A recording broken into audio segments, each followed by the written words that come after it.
Happy Tuesday, everyone. This is LBCC Historical, and today I thought we would take some time out of our schedule and talk about some of our recent finds from this weekend. We can give you a bit of history, background. I haven't really had a chance to research a lot of the new items that we have, but I want to explain to you guys why we thought they would be a great fit for our collections. So if you're interested in like antique apothecary, cosmetic, items, vintage labels, then stick around and we can chat a little bit. So if you guys have questions, let me know, and let's just get started.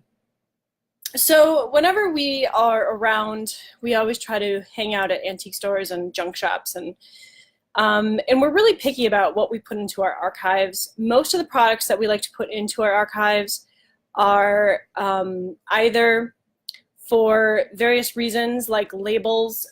This would be a really great example here of why we picked this one for a label, and I'll talk about that in a little bit. And also, another reason is when they are completely full of product, and we'll talk about that as well. Other ones are just really great labels, and then also really bizarre things, companies that I really have to research because they're like one-hit wonders. We like that kind of stuff. So say hi if you're here. Let us know if you're popping in. And for those of you that are watching later, I'm still going to check for questions, so feel free to ask any. Let's just start with our first item that we found. We'll just move these out of the way here real quick. So this is a Blue Moon perfume, and the reason why we picked this one is because not only is the label really cute, it's definitely like an early 1920s label, but we do this a lot in our apothecary. So anytime we can find examples to show you guys why we do something the way we do, hey Samantha, we find original items that show this, why they did it, then we pick it up and put it in our archives so we can explain it to you. So this is a really great example, not only because obviously, the bottle is super cool, and the label is really cool. But if you notice, it's got this 4 ounces written here.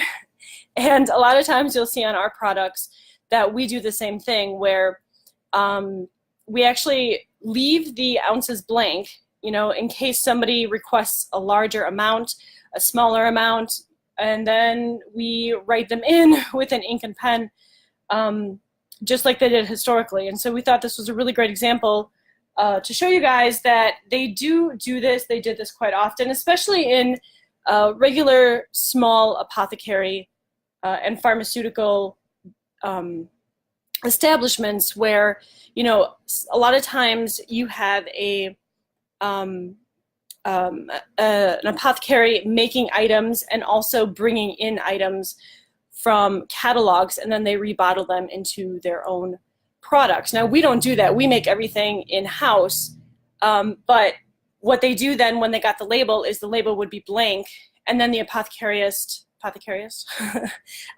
or the pharmacist could actually put how many ounces depending on what type of bottle that they chose to put it in. Or if they would get someone coming into their apothecary or even a perfume shop, they could request the amount that they would like, and so then who's ever behind the counter can put the correct ounces on. And this dates back all the way, I mostly start my research in the 18th century. Now, granted, I have a lot of research with like Egyptian and Roman stuff that I haven't really talked about, but in the 18th century and early 19th century as well, they did this, and we have examples of the same shop supplying like the fishmonger's wife, hi Wendy, the fishmonger's wife, and like one of the wealthiest women in town with the same items. And the way they would do that is they would have a product, and then you would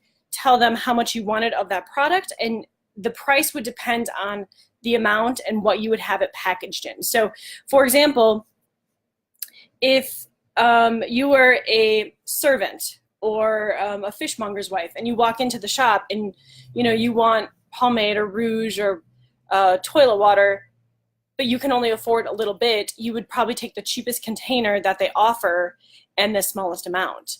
and then the person behind the counter can always write the ounces on it. Now, historically, it wasn't really that big of a deal to write the amount on it until a little bit later. But by the 1920s, this bottle is from like 1919. This label is from 1919.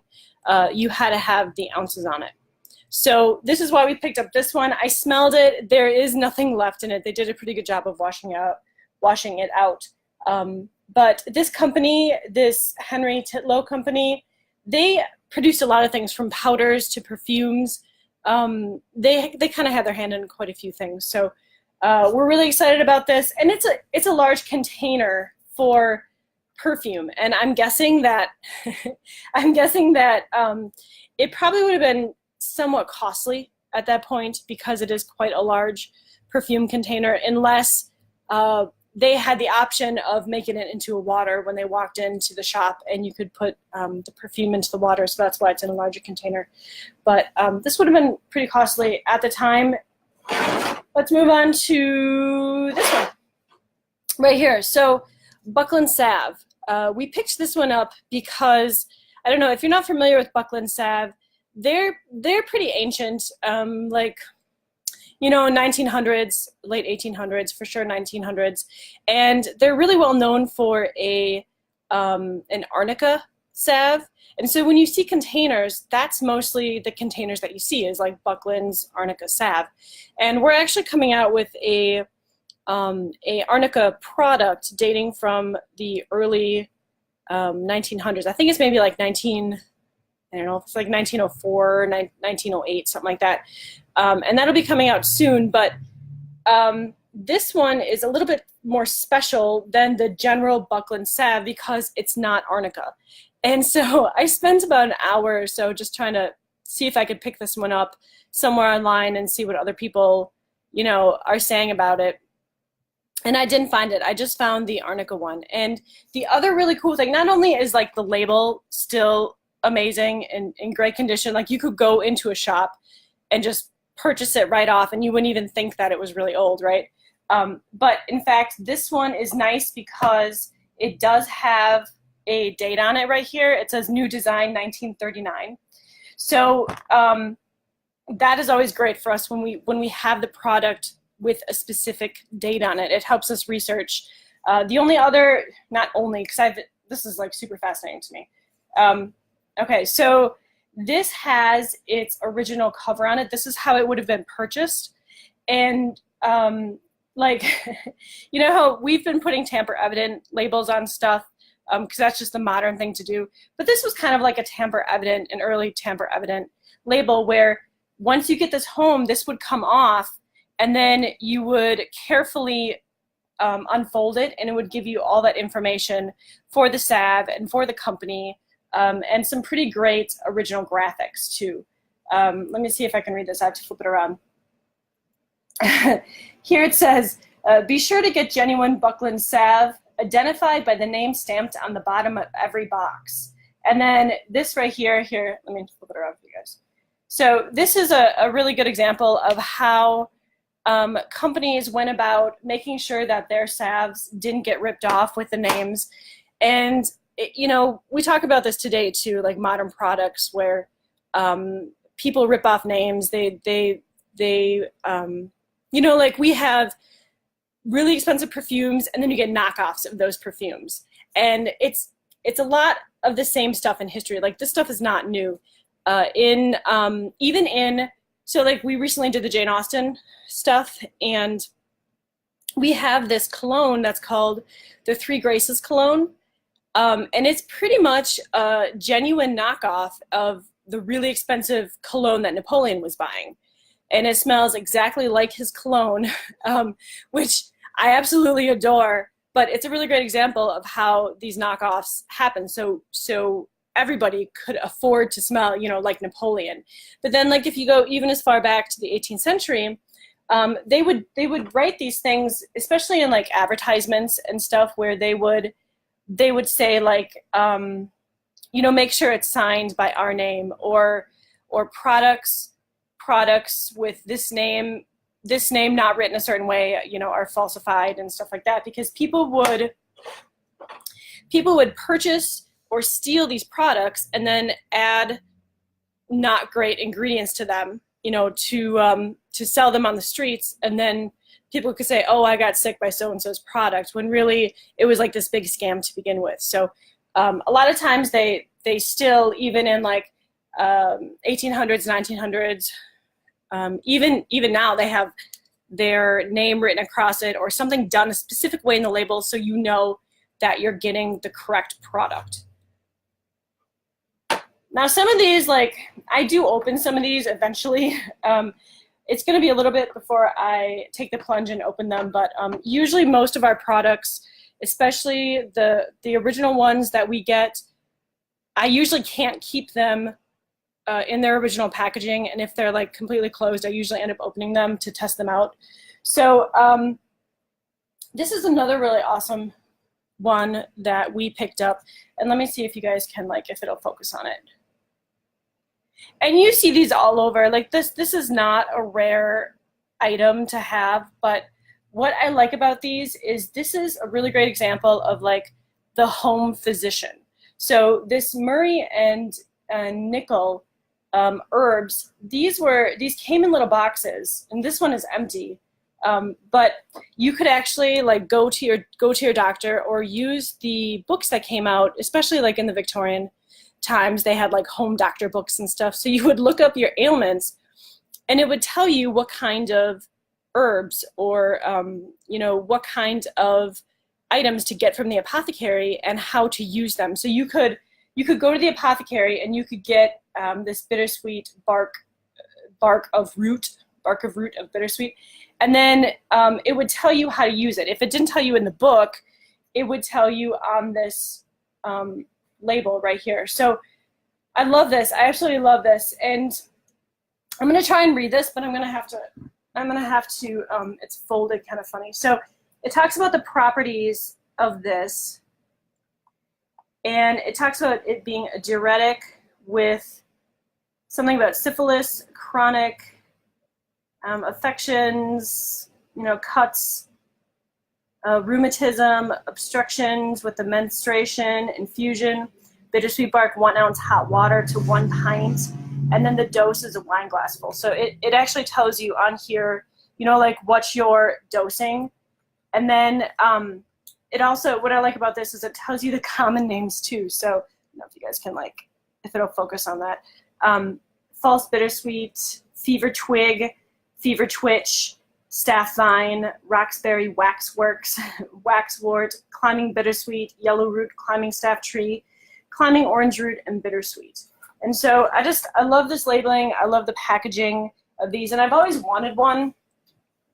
But for whatever reason, this little one spoke to me and told me to pick it up and put it in our archives. So I love it in the fact that it's a little bit of history with like treating yourself using the medicinal books that come out or that came out in the Victorian period. And then, like, again, this label is like a 1900s, an early 1900s label. And this company is from Chicago, and they actually, what I think is cool about this company is they put out herbs specifically for like women problems, or problems that women have with like menstruation and, like, you know, what happens while you're pregnant, after you're pregnant. And so this company really focused on some herbs to help women, and I just think that that's one really cool aspect of this. So that one, and then we'll go with this one next because we're like doing the whole Victorian thing. Let me flip it around so you guys can read it, if I can find the camera. Try this way. So this one is White and White's powders. I don't know if it'll focus. It should focus. It tells you the ingredients from it. I haven't had much time to spend with this one. This company is from Michigan, and this one also tells you it's kind of like this guy, but it's in a powder form instead of a pill form. You know, like today we're used to the pills, and it tells you what this is for. So this one's for minor pain and discomfort, and simple headache, and with simple head colds. So it's almost like, now I didn't research the ingredients, but it's almost like like Tylenol or aspirin before they were in pill form. So I'm super excited about this. When you like, you know, when you pop the thing open, it's just a really great box, and it's really sturdy. Okay, we're getting there here. So this one, I finally picked one of these up. You can get these. They're pretty prevalent. This is a deodorant, powder deodorant box. And the cool thing about this is it's like a 1930s one, but it's never been opened. It has the original puff, which is just like a cotton type puff. It's nothing fancy. This is for like everyday people. And this has never been broken into yet. So we are going to break into it eventually. I gotta get caught up in some other things. But deodorant, the history of deodorant is actually really fascinating to me. You know, aside from like perfumes and such, but when in like the 1890s, when they finally realized that they could like make something for their underarms, and the whole evolution of powders and pastes, and then you get the stick deodorants and the ingredients that were used. So I've been kind of collecting some of the original deodorants, and now this one, if you guys can see this one, it's actually, it's really adorable. This came unopened in the box, and I have the box, but of course I had to open it. And I have not found anything on this company. And this company is Devant. And so I haven't delved into it yet, but you can see, if I can get this thing to focus. Can you see the specs? Oh, there you go. Can you see the specs in that? So these specs, I'm assuming, are like a Gumma Benjamin, like a product that will help with shelf life. And it actually, I mean, it smells pretty good. It smells like kind of powdery, so it doesn't have a horrible smell at all. But I really love the glass container. The packaging it came in was super cute. And then, of course, like everybody knows, these two we've had for a while, but everybody knows Secret, right? Secret's actually relatively new in the deodorant world, even though for our generations and our parents and our grandparents, it's been around a long time. But really, in the scheme of deodorants, it's a relatively new brand.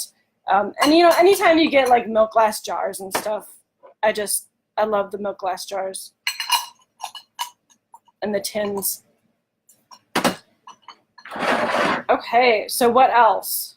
We're getting to the end here. This right here is something that I just thought was so amazing when I saw it.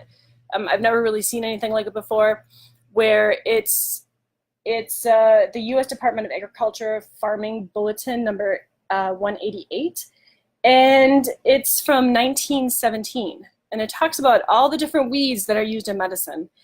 And I think today in modern culture, we look at dandelions and we're like, oh, those are just really annoying weeds. But really, they have a lot of medicinal aspects to them. And same thing with like almost every weed, quote, weed that you guys can think of. They do have properties to them to heal something or to help with something. And so I was really super excited to see this. And then, of course, we do have some original writing in here. And I haven't really had time to look over it, but this was just something else. So it's kind of short today, but I just thought I would share with you guys. Hopefully we'll do a few more of these. If you guys have any questions about anything that we show you, or stuff we've talked about, let us know.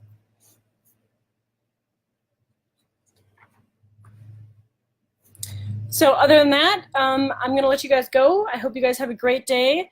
We are going to continue getting Jane Austen stuff up into the shop. Some of the Jane Austen stuff is there. We have a few products we're going to actually give you guys on Facebook first opportunity at, with some really great deals, because they came back kind of like melted, or they don't look the greatest, but they're still perfectly fine to use. So that's going to be coming soon. And other than that, have a great day, you guys. Take care, and send us some love, some hearts, some shares. Let Facebook know that you guys are watching this and enjoying it, and we really appreciate it. So take care.